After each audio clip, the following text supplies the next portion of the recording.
Good morning, everybody. This is Munira from Chicagoland. I am the CEO and founder of Kismet Ventures, Inc. And I am here with Cheddy Matthews, who is from Maryland. And I do these videos because I feel like people undervalue themselves. So this is my way of adding value to their lives, and they can add value into mine. So hi, Cheddy, how are you? Mira, how are you? I'm wonderful. Thank you. I'm good. I'm good. Thank you so much for doing this on a holiday weekend. No worries. My day will start. It's going to be a very busy day, but you've got me at a great time. Great, great. So, Cheddy, tell me a little bit about yourself. Okay. Where do you want to start? I was born in England, moved to the United States, moved to New York as a teenager, and then after that went to high school in America. Then I joined the U.S. Marine Corps, did my 20 years of service, retired, and opened up a recruiting company. And I do real estate, which I really love. And I'm also a speaker, teacher, and coach with the John Maxwell team. Wow. All that in just this thing. So thank you for your service. That's the first thing I'm going to say that. What branch of the military, you know, I'm a U.S. Marine. Military. Nobody thinks Navy or anything else. So I'm a U.S. Marine. So I am a Marine. Okay. Marine. Will always be a Marine. And I joined back in 1994 out of New York and kept running ever since. I thought I was going to do 4 years and it turned out to be 20. It just was a good ride. It was fun. Oh, great. Yeah. Great, great. So were you always on a ship? What is it that you did? I mean, we didn't have the wars then, right? Well, no. Well, Marines, we do air, land, and sea. So I've done a lot of time on ships. I've also done a lot of time in different bases or deploying to different countries. Or in the United States. So I've been all over the place. I spent 6 years of my life in Japan, which I really love. 1 year in Saudi Arabia, some time in Bahrain, and then all the deployments, which are a lot shorter, and that's all over the world, you name it. From Russia to Indonesia, I mean, and everywhere in between. Most of my time was spent in the Pacific Theater and the Middle East.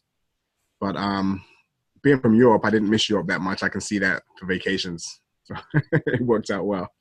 So, you know, for somebody who doesn't know, so, you know, we watch the movies and that's where it's hardcore training and then they always have a mission, right? Mm-hmm. And then there's always somebody who is failing behind and then they have to achieve their goals and they do that. So what is it when you are deployed and you are in another country? What is it that a Marine does? That depends on your job. I was a communications officer, so my job was to make sure that we had satellite communications, radio communications, telephone communications, and other ways of communicating. Basically, I was AT&T in a box. So once we get somewhere, I would set up my systems so that we can talk to other units. We can talk to the units above us, below us, and adjacent to us so that we can communicate in the theater that we're in. And you try and do that as quickly as possible. It's very hard to fight if you cannot communicate. It's very hard. Okay. Okay. So were you always in a battle? Or? No. I will tell you, my first 10 years in the Marine Corps, no one ever shot at me in anger at all. The only time I got shot at was by some drunk guy in North Carolina. I mean, go figure. But the second decade, that was a little different. You know, after 9/11, it was interesting. I remember when I first joined the Marine Corps, I was a private first class, and it was 20+ years ago now. And I'm like, I want to go to war. I want to see if I can do this. I'm a Marine. I want to, you know, because you're a young pup and that's what you think you're supposed to do. And that's what you want to do. And there was this combat veteran who looked at me, he was shining his boots and he was like, Matthews, don't look for that. If you stand long enough, it will come. I said, what are you talking about? I want to go to war. That's what we do. It's, you know, we're Marines. And he just looked at me like, stand long enough and it will come. And it took 10 years before I actually saw any combat or any combat operations. Now, I've seen humanitarian missions and disaster recovery and things of that nature. But as far as what we consider what we do, 10 years. 10 years. And you loved every minute of it. I love the Marine Corps. I've had many more good days than bad days. And the bad days are really learning points and points to grow on. So it's been a great experience for me. I hope I was able to instill some good leadership in my team and my Marines and the people that I served with. I hope I left a long-lasting impression on them as they did on me. And in some cases, you have friends for life. It's been life-changing. Great. So then you went from New York and you did all of these things. Then you came back to New York? Oh, no. Once I left New York, I was gone. I would come back to get some food. I'd come back to get my Sicilian pizza. I'd come back to get my Jamaican food, my Italian food, come back to get, you know, all the New York food and see my family and friends and stuff like that. But for the most part, once I left, I was gone. I was never stationed in New York. The closest I ever got to New York was Virginia or DC, the Pentagon. So I spent more time in Virginia at that point than New York. In Virginia, I considered home. Then I spent so much time overseas that Japan became home, you know. And so home is, for me, is wherever I stop the car and stay there. Once I retired to Florida and fell in love with that beautiful state. I love it. So why did you not stay in Florida and you moved to Maryland? Job, and it was, I don't know, it was great. I was there for a few years, and then I moved back closer to what I consider the DC, Virginia, Maryland area is home for me. It's what I consider home. So. Okay. So you're now in Maryland, and you are a realtor, you said? And I am. So tell me how the transition happened. First, you said you were a recruiter. So can you take us to the transition? Sure. I have a company. I still have the company, Global Recruiters of Annapolis. And the thing as a recruiter, I'm an extrovert. I like people. And as a recruiter, I see computer screens all day. And my whole day is spent, if I can find it, of course I can't find it now, is spent with a headset on and a computer screen. So my whole day was spent just making phone calls, and not meeting people. I miss the human interaction. I love recruiting. I love the mission. I love helping people find jobs. I like, it's a problem solving thing. It's a double sell. Recruiting is awesome. You have to sell a position to the client or the talent that wants the job. You also have to sell that person to the company that's looking for talent. So you're selling on both ends, which is exciting, which in some cases you're not doing. Usually you have a client and you're selling them a thing or, you know, a product or a service. As a recruiter, I've got to recruit to find the talent. I've got to basically sell them on the position. Then I always have to sell this individual to the job, the people who are hiring. So it's a double sale. And you do those differently. You approach them differently. So that was exciting. But you don't see too many people because of the work you do. I know a lot of profiles. I'll see people's profile pictures. I know all about them, what school they went to, how many degrees they've got, their work pedigree. But it's not the same as handshaking, giving people high fives, giving people hugs, looking people in the eye, and dealing with problems that way. And I miss that. And I didn't realize that about myself until in the Marine Corps, I had 20 years of people. So you don't realize it until it's gone. So you started a recruiting company, and how long you still own it, and you still have people running it for you? Yes, ma'am.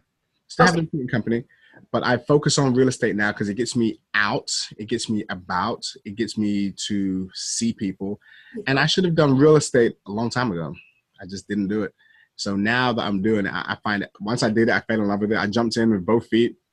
And I was like, all right, I've got to learn as much as I can, as quick as I can. And I've realized a lot of real estate, what's made it so successful for me is I'm using the things I've learned in the John Maxwell team. I'm using the things I've learned in the Marine Corps, the things I've learned in recruiting. They're all very similar. There are so many tie-ins with each of those industries.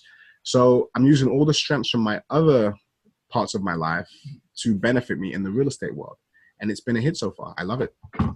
So transferable skills, right? Absolutely. Absolutely. So what happened first? The real estate happened first, or John Maxwell happened first? John Maxwell. Why did you go there? Once every year, I write my goals down. So November time frame, I start focusing on my goals for the next year. What are my goals? Short term, long term, midterm, mid range. And I always try to say, what have I done the year before? Did I accomplish them? What do I want to do?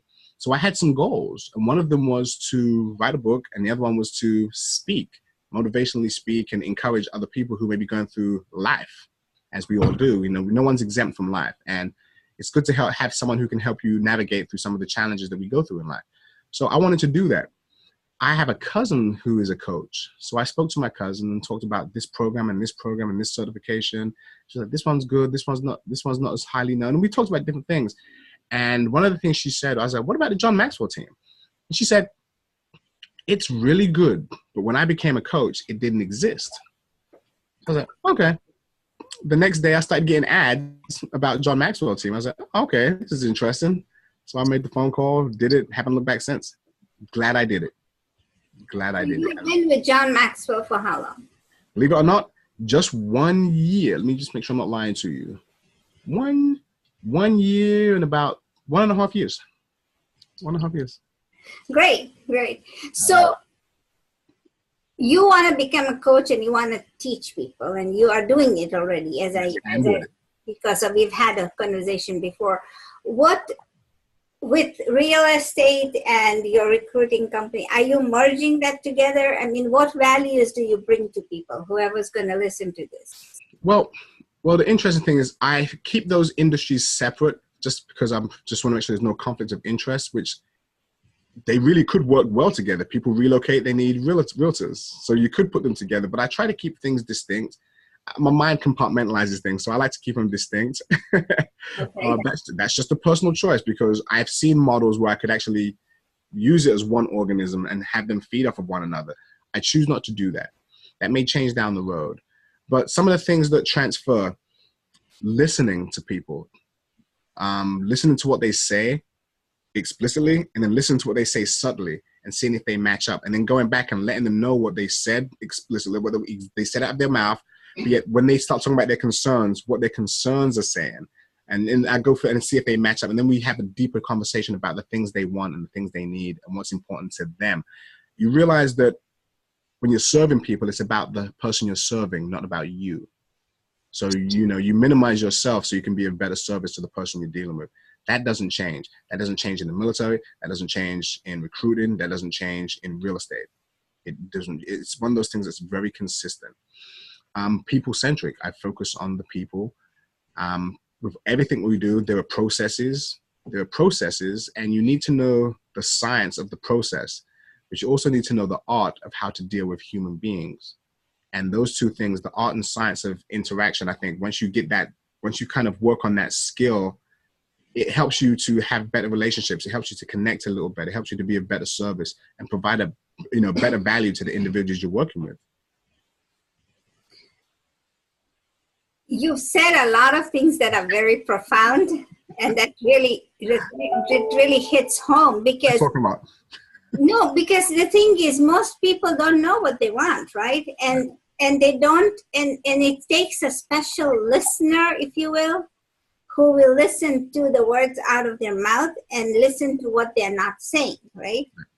And so it takes that person, that coach, to understand, because there's so many times when people verbalize something else, but they don't mean what, they don't know what they want, and they don't know what they mean, but they want, Absolutely.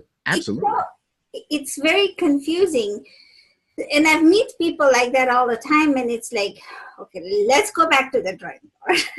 Let's start from step one. This is what you said. It's like a process. It's like going back to kindergarten and starting all over again. Yes. It's fun, which is nice. But so do you have a niche area of people that you're working with? For coaching, yes, absolutely. Absolutely. I do have a specific group of people that I work with. So if you can consider it, people who are mid to high-end leaders who have gone through a certain kind of a tragedy. It's interesting how we climb in the corporate world. We're working and we're achieving and we're climbing and we're climbing and we're climbing. And all of a sudden, life hits us, whether it's a death, a divorce, a scandal, some issue happens where it derails your success. It derails you striving for whatever it was you were striving for. And a lot of times people get stuck at the point of conflict or the point of pain and are no longer able to continue striving and achieving. So I help people get through that phase of life, because as you know, as I remember when I was in the Marine Corps, it's lonely at the top. And for managers and senior leaders, they have very few people they can talk to, because it may be seen as a sign of weakness. It may be seen as a point of shame or embarrassment, which they think will affect them professionally. But yet we're humans and we have to deal with these human things. We're part of the human family. Even though we may be in the hierarchy of this corporate structure, we may be very high, we're still humans who have to deal with the pain of a loss or the disappointment of a failed marriage or relationship or any other scandal or something that just went wrong in your, you know, in your vision or your goal for your life. But yet we can move beyond that point. How do we do that? How do we do that? So how do you find your clients? Talk to people. Again, talk and listen. Talk and listen. It works for me, talking and listening. You know, and it's interesting because a lot of the times when I speak, I don't speak on those things. You know, the coaching aspect is very different because it's very private.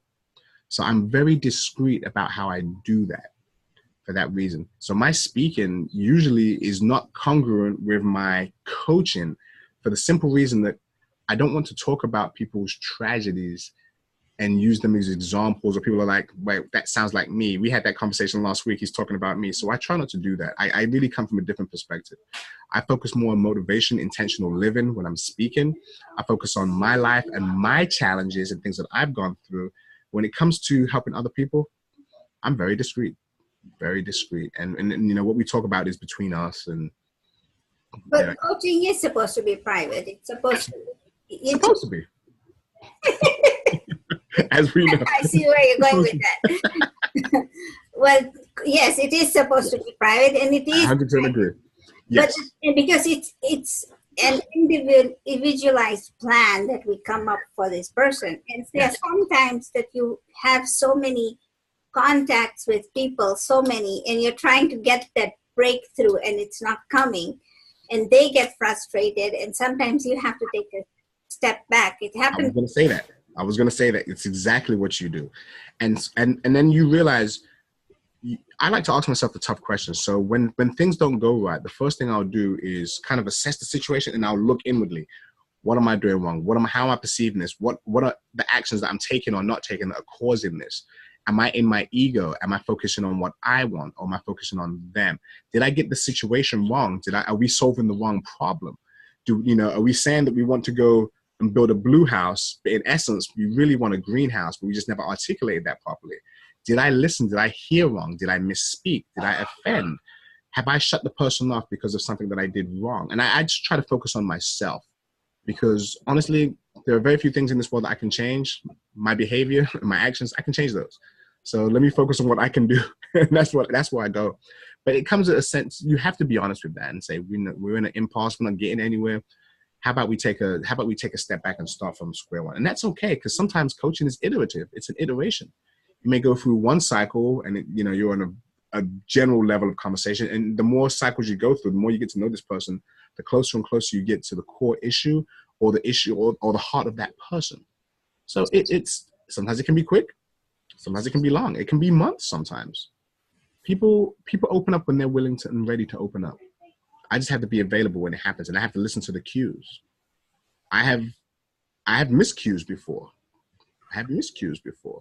And then you're like, wow, he was waiting for me to ask him that question, and I missed it. I was trying to, I just missed it. And, I'm honest with myself, and like, that won't happen again. And then I'll let them know, I think you were trying to let me know something and I didn't pick up on it. And I let them know, because one thing you want people to understand is I'm a coach. I'm not perfect. And I'm not a guru in the sense that I'm coming to tell you how to live your life. That's not where I come from. I'm really here as a conduit to help you figure out how to live your life. Because as you know, Munira, you know better than anyone else how to best run your life based on your experience and your knowledge and everything else. I can't tell you that. I can only help you expose you to that. That's true. But some people, and this is just a devil's advocate in me speaking. I love it. Some people will say, but then you are a counselor. No, I'm not a counselor. I'm not qualified to be a counselor, and I am not a counselor. And there is a difference. A coach, I'm walking alongside you, and I'm asking you questions so you can find out from within you, because I really do believe the greatness is within each and every one of us. And what gives me the right to tell you what to do with your life, I don't know. I coach track and field. Now, I coach based off of my experience as a track athlete. Now, sometimes that means that I'm coaching people based on things I did 20, 30 years ago in some cases. Are they obsolete? Are they still the best ways? Maybe, maybe not. So I have to be really careful about that. And sometimes as a counselor or a mentor or someone that's advising, I could do that and give them my experience. This worked for me. You should do this. Well, it's a different paradigm. I'm a different person. I'm in a different situation. It's a different time period. So those things don't always work. So the best person who's going to know those things is the person that's being coached. They fill me in on those details, and then I just ask questions so they can pull from the insight they already have. They're going to have more knowledge in their situation than I am. I'm just going to ask the questions that I'm going to help them to ask the questions for themselves to find the answer that I believe is within them.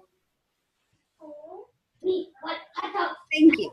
That makes sense. You know, because people have asked me, so what do you coach? And when the term coach comes into play, it's always about sports, right? Yes. And then we have to explain to them that I'm coaching you because I want you to be the best that you can be. Yes. So you know, so we walk such a fine line. Yes. Where we are not counselors, but we are not in sports, but we help people grow. Yes. So, and you have a wonderful niche where you're finding people at that level where they need help because life happened to them. Yes.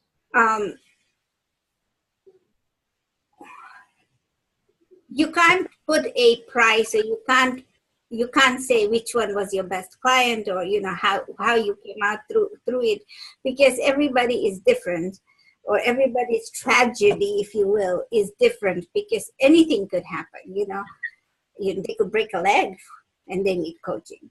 Yes. I mean, it could happen. Absolutely. I haven't ever learned how to ride a bike. I'll teach you. You're in Maryland. But I'm at an age where I am afraid that if I break my hip, yes, you know, my husband says, I'm going to teach you how to ride a bike. And I say, you know, now if I ride a bike and I break a hip, I will be in bed and you will be taking care of me. So he doesn't try it. No, never mind. You know, I understand. So he wants to be the coach, but I'm not ready for it because then tragedy could happen. So I'm afraid of the tragedy, and I'm afraid of being bedridden because, like you, I'm a people person. I love people. Yeah. I love touching people, and I'll talk to anybody. Yeah. Yeah. You know, and you're not looking for clients out there when you're out there, but you're just looking for cues. I look for cues. Yeah, it's the law of attraction, right? If you're looking for clients, then they'll come. Yes. If you just have to open the doors to your workshop or whatever. Yes. And then so questions that come up to mind, that coaching is different, but now that you're speaking, you said you're speaking on your experiences. Can you tell me a little bit about that? Well, let's say I was in Washington State last week at a college called Renton Technical College, and I was there for their Memorial Day service. And I was given, basically, we wanted to speak on Memorial Day about what? Did you have a veteran? I had to learn about the school. So I did a lot of research on the school. I went down early. So I had a speech written, my speech. I was like, okay, this is my speech. But I always know I've got to get there and it's probably going to change. I get there and realize the speech I had, I think the introduction was all I kept. Everything else, gone. Because I realized the school had a particular need. It had a particular character. It had a particular flavor. And I was like, okay, I've got to switch this up. So I learned, went down the day before, went home after going to the college and meeting people and talking to the staff, administrators, and students. So I've got to change this because there's some recurring themes in this school, and I want to tie that into my presentation. So I spoke about what does Memorial Day mean to me? And I spoke about what it meant to me personally. And when I first came to America, it meant absolutely nothing. Nothing at all. I was British. I didn't know what the day was. I mean, I had total ignorance into the day. I didn't even know it was a day that people barbecued. I didn't know it had anything to do with service members. I didn't know what they were remembering. I mean, I knew nothing. And I think I got a really poor grade on that paper. Not because it was written poorly, because I didn't say the expected things about Memorial Day. So I think they probably felt offended. It took years for me to realize what Memorial Day meant, and now it's a real thing for me. You know, today I'm going to Arlington National Cemetery to go see people that I know personally that have passed away. You know, it's something that I do every year. I'll go out there and say hello and goodbye to my friends, and you know, you might see some other friends who will be there as well. So it's a day that meant nothing, but it means a lot to me now. And I just spoke about the pain of that and of losing people and of how real the day came to me when 30 years ago, it meant nothing to me at all. It was just another day. But now it's a day with great significance because it's affected me personally and professionally, you know, with the loss of so many people. So, you know, you talk about things from a personal standpoint and you tie it in. I tied that into the school. And how do you tie that into a school? Well, we're survivors. What do we owe the people that have gone on before us? To live our best lives. Once I start talking like that, now I'm talking as a coach and doing what I already do. And I'm tying that into living your best life as a student in this institution. And then it was easy to tie that in. But my initial speech wasn't going in that direction. It was only after going there and meeting with the dean and the president and some of the faculty and staff and students that I said, I need to change this. So, you know, you tailor the speeches. And I've noticed a lot of times when I write something, that's not what you end up presenting. You may end up presenting some of it, but you better write it. You better prep it. But it may change because, you know, we're people. It's a people organization and people are fluid. Thank you for sharing that. Because, you had talked to me about that. You had spoken, but I didn't know what the context was. But that is so much, so this thing, because there's so many people out there who think I'm going to go out there and speak, right? And they don't understand that what you know of something is not exactly what you're going to find when you get there. It's completely different. Like for me, if I was to talk about military, it would be completely, I'm clueless. Of course. So all I know is about what I've seen on the movies because my husband loves action-packed movies. And that's what I watch with him. Of course. But other than that, it's like you don't know that there are different branches. You can get into the military even now and work as a clerk if you have to. Yeah. But see, nobody teaches you all that stuff. You think it's battle, you know, training, you know, and police. There's a lot of training. Police Academy is the movie that comes to mind where you have to climb the wall. I'm never going to be able to do that. I'm 5'2". It doesn't work for me. Don't worry. Somebody will be yelling. Somebody will be motivating you by yelling to get you over the wall. You'll be fine. I know, but that's not what I want to do because at this age, I don't think so. I can't ride a bike. I can't get up on the wall, you know. It's funny to us right now, but it's difficult for people who go through the training. But that also is, I mean, so your past creates your future, right? Because whatever your past, your experiences, you become a product of the product. Exactly. You do. And for good or bad. And hopefully you've learned to do that in the positive because that can work both ways. Yes. Yes. Can work both ways. And that's one of the reasons why I'm a coach. And that's so awesome. So how many people do you know who have been where you have been and now are coaches? Do you know many of them? Or are there many coaches that have the same, almost the same similar background? From the military standpoint or from, I would say, this is going to sound strange. There's a Marine that I went to officers candidate school with. So I've known this Marine for 20 years who I've known growing up through the Marine Corps when I was enlisted, when I became an officer, when I was retired.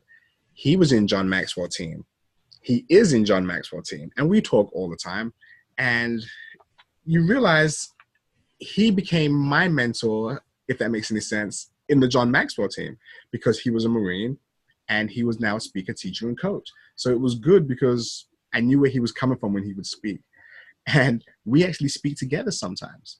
So yes, there were people who have, you know, and even though we both came up in the military and we both speak on the same platform sometimes, or we may, you know, do a training session or a seminar on the same platform, we approach it differently. And both Marines, yes. Both enlisted, yes. Both officers, yes. Both retired about the same time, yes. Both the same rank when we retired, yes. But yet, when we approach it differently. He has a passion. He has strengths in certain areas. I have strengths in certain areas and certain passions. When you fuse those two together, It's amazing. It's amazing. So yeah, I know it's actually funny how I seem to attract a lot of the military guys in the John Maxwell team. So I know a lot of colleagues who are in the Navy, the Air Force, the Army, Marines, Reserves. It's pretty cool. The law of attraction at work, right? Absolutely. Absolutely. That's awesome, because I'm looking also to collaborate with people, right? And to find, so it's not what, it's also, you have to know what you know. Yes. But also you have to know people right there. So now if people are going through a life crisis. If you're living, you're going to be going through a life crisis. You know. Well, it's not funny. I'm sorry to laugh, but no, it's funny. True. It's funny because it's true, of course. It is, and most people think, "Oh my God, you're laughing at my crisis," but no, like you have to hit the bump on the road. So either because you're going too fast, or you're going too slow. Okay. So how do people find you? I have social media, so my social media handle is Cheddy Speaks. So Facebook, Instagram, I'm Cheddy Speaks. I post videos from time to time. I ask the question. I'd love to come to your institution and speak. If you have a speaking engagement, I'd love to come in and speak on certain things. What do you speak on? I speak on these things. And I do that. So you get the word out with the slow pull and you ask. I do want to start doing some groups. I actually want to have a place where I go every so often and just people come in, no obligation, and we just talk about a life issue. And we pick up a life issue, whether it's death, frustration, depression, just the motivation, daily discipline, whatever it is. Some topic, a random topic, maybe a topic that they want, like a listener's choice, and we talk about it. What that does is gets my name out there, for one. And then they may go back to the organization and say, hey, he needs to come in and do a training session. It's a great way. There's so many ways to do it. There's so many ways to do it. I mean, I have the heart to serve. So whether it's one person or 1,000 people, same to me. Thank you so much for your time today, Cheddy. It was such a pleasure. I will be posting these videos up on YouTube, and people will be watching them. Thank you, Munira. Thank you so much to spend some time on Memorial Day weekend with us, and have a good rest of your day. I will. And to all the warriors out there, today, Semper Fi, God bless to all the people that have served. And today we thank all the people that have gone on, and we still remember you have not been forgotten. God bless and Semper Fi. Thank you.